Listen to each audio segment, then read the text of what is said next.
Okay, how does the division algorithm for polynomials work? We can show this in example 1 on page 205, where we're asked to divide x squared minus 2x plus 3 by the binomial x minus 1. So going through our steps for long division, we're going to take the leading term x squared of the dividend, and we're going to divide that by the leading term of the divisor, which is x. When we do that, we get x. So we're going to place x in our quotient in its proper place according to its degree, and now we're going to distribute that x to the divisor. So we're going to do x times x, and we get x squared. Then we're going to do x times minus 1, and we get minus x. Now we're going to subtract that from the original dividend, so that means we're changing the signs.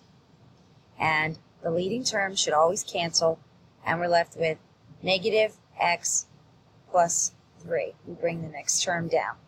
We're going to repeat the process, so now we're going to take negative x, and we're going to divide it by the leading term of the divisor, which is x, and we get negative 1. So that is the next part of our quotient, which goes above the constant in the dividend. So now we're going to distribute that negative 1 to the divisor. Negative 1 times x is negative x. Negative 1 times negative 1 is positive 1. Now we are going to subtract that again, which means changing the signs. So the leading terms cancel, and we're left with 2.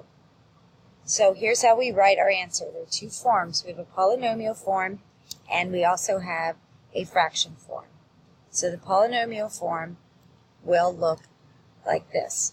We take our original polynomial, x squared minus 2x plus 3, and we write it as d of x, which is the divisor, the x minus 1, times the quotient, which is also x minus 1, and that's unusual, and then the plus 2 at the end. That's our remainder. The fraction form will be written this way. So we have x squared minus 2x plus 3 divided by our x minus 1.